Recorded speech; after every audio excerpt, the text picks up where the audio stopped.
So in this video, we're going to continue with the basic ISS. Now here we are going to understand the addressing, how it is done in ISS. Now typically we don't use the normal addressing like what we do in OSPF for ISS. We don't use a normal, so still we use a normal IPv4, IPv6 addresses, but the ISIS must be configured with something called NSAP address. We call it as a network service access point address. We need to configure this address in order for any specific device, especially the routers, must be identified in our routing process. So generally Cisco implementation, we have just three portions where we have something called area ID, system ID, and then N selector address. Three portions. But when you get into inside your OSI, we have something called AFI, IDI, and then DSP values, which combinedly referred as your area address. And then we have some system ID and N selector address. So let's try to understand these values here, what exactly these values defines. So NSAP address consists of different fields. Like the first field we call it as AFI field. So AFI is a value which is going to define, it's a authority format identifier 1 byte value, which is going to provide the structure and the contents of your different fields inside it. The different fields you can find this here. So these values, it's going to explain you what is the content inside this address. Like example here, authority identifier, like here I'm using AFI value is always set to 49. In general, when we are assigning the addresses, we generally use this AFI value will be set to either 47 or 49, which is going to define for private purpose. So which means whenever you are assigning the addressing NSAP address, when we are defining inside the ISS, we use 49 in the first portion. So which means it looks something like this. So the address always starts with 49 here, something called 49 dot. Okay, so we call that as AFI value. And the next thing we have here, so here you can see the address format. I wrote 49 here, which is going to define that this address we are going to use for the private use. And then in this again you got some different addresses, like this portion you can see here. This portion is going to represent your system ID. System ID is just like your device host address. Like it is going to identify a specific device in the network. Especially here we are going to identify a specific router. So system ID is going to identify a specific device, and it is in three portions. You can see this is three portions here. It must be in three portions. Like here you can see I got three portions here. Probably it is a 48-bit address, we can say. It must be a 48-bit address written in three portions. Each portion is going to represent 16 bits. Now it's up to you. You can write any address in hexadecimal, whatever the address you want. You can decide any address, but make sure that this address must be unique in your network. So just like your host IP address, it must be unique. So this particular 6 bytes, we can say 6 bytes, or we can say 8648. We can say simply 6 bytes, or we can say it as a 48-bit address, which is going to represent your system ID, which identifies a specific device. Now the next thing we have here is this part. This is going to represent your area ID. Now if this number is same, let's say I got two devices. One device is using 10001 as area ID, one router, and the other router is also using the same area ID. System ID must be unique. It should be different anyway. Now these two routers will be considered as they are in the same area. So probably we call them as same area because the area ID of this router and the area ID of this router is matching here.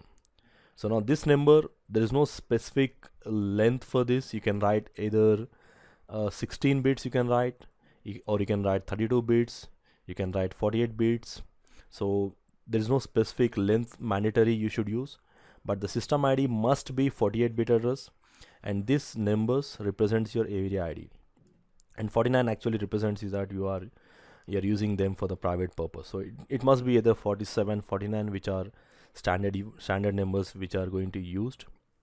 And the last part you can see here, this part will be considered as your N selector address. we call this an n selector address, which will be always zeros. So we don't write anything, so it's separated by dots. It will be always 0. So when we are writing always 0, it is going to represent that we are implementing routing, which means 0 means nothing but there is no transport layer information carried, and it is used for routing for ISS, routing for ISS here. So let us see about this here. I wrote some address here. You can see this is what I said just now. N selector address will be set always to 00, which we call as net address, and the complete combination of this address, whatever we are writing, 49.0001 is going to represent your area ID, and then the remaining numbers are representing your system ID, and then finally this is your n selector address. This combined address we call as net address, network entity title. So it is combinedly referred as network entity title address, where always we are using n selector address will be always 0. It's a common practice where we keep it all zeros. Now the net address implies the routing layer for ISS itself. ISS means for ISS nothing but router itself without any transport layer information, which means that's what this 0 represents. Now finally, if we summarize here, we got AFI address, which is going to be used as 49 dot, which is going to define for the private use, and then we are going to use area ID. Area ID will be the next, at least it should be at least 1 byte minimum. You can write more than that depending upon the requirement, but this next numbers is going to represent your area ID, and the next numbers which is going to represent your system ID. System ID defines your end system represents your computer, intermediate system represents your routers. Okay, so in general it will be 6 octets. It must be 48 bit, which will be identified as system ID, which means I'm going to use system ID as 0000.0000.0001. It can be any number written in hexadecimals. And finally the last number which we discussed here, that is what we call as n selector address or nsap selector, n cell address. It will be always set to 0 for ISS when you are implementing on the routers. So this is how generally the addressing is done. So whenever you want to configure ISS, if you want to run ISS on any specific router, we need to enable this address with a command called net inside the router mode, and then we have to type the nsap address, the complete address, whatever you decided, and then we need to tell like this. Okay, so in this, as I said, this particular 6 bytes is going to represent your system ID, which must be unique, and this portion, whatever the portion means, it must be at least minimum 1 byte or 8 bits. You can write more than that. It is representing your area ID, and this is your AFI address, which will be set always to 49, which defines your private address, and your nsap selector address will be always 00. So when you define this address, then we can understand that the router is enabled with ISS. So now the router will be identified in the network with this network address, or we can say net address. And after that, we need to enable some commands under the interface to advertise. But this is something which is mandatory you need to do to enable ISS on any specific router. So now let's try to understand some addressing examples here.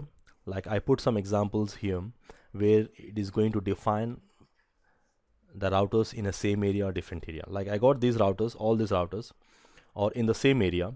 So where I'm going to use system ID as 444 for this router, specific router, and for other router I'm using 3333, and for this router it's not written here, but I'm going to use it as 49.0002, and then I'm going to use 2222.2222.2222 some 00.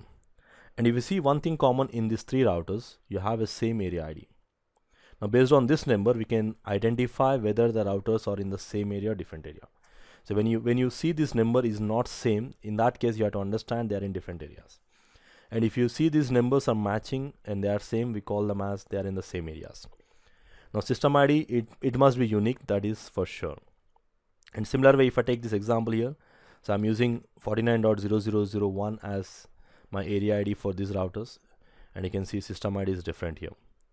Okay, so similar way, if I take the example here, actually it is 5555. I think it shows 5555 here because system ID must be unique. And here these two routers are in the same area, but the area ID is 0004, and this router is in a different area using the area ID as 0003. So by seeing this portion, we can easily differentiate whether they are in the same area or different area. And depending upon the areas, now we need to define the levels also. Like if you remember, we discussed the different levels.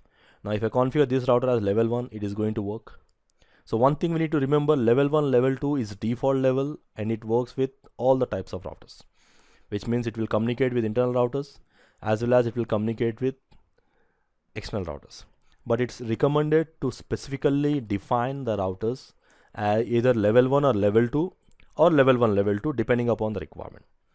So as of now, I can use this router. I cannot use this router as a level 2 because if I make this router as level 1, in that case these two will not communicate. So we need to ensure that either I need to change it to level 1. If I change to level 1, it will not communicate on this side. So what is the condition here I have to use? I have to use it as level 1, level 2 because it is going to exchange forming the neighborship with internal as well as external router. Similar way, if I take this router, it must be level 1, level 2. And similar way, if I take this router, we can make it as level 2 only because it is not having any router inside the area. And if I take this router must be configured as level 1, level 2, and this router must be configured as level 1, level 2. And if I take this router, I can configure it as only level 1, and if I take this router, I can configure only as a level 1. So this is going to work. Okay, or you can make all these routers as level 2. So now either you can do like this, or there is one more slight change we can do is we can make all these routers as level 2. Just all routers, if you make this a level 2, it becomes a backbone area, just like area 0. It's not area 0 here. We don't write in area format like we do in OSPF, but it will become as a backbone area. And now I can exchange the routes from this area. You can see here. And now I can make this router as level 1, level 2, level 1, level 2 here, and now this is level 2. So this is also one simple scenario which is going to work, which you can try. So when you have multiple areas like you have going through, and you need to make sure that any one area must act as a backbone area or transit area, just like in OSPF area 0. So this is something, a basic understanding we need to have.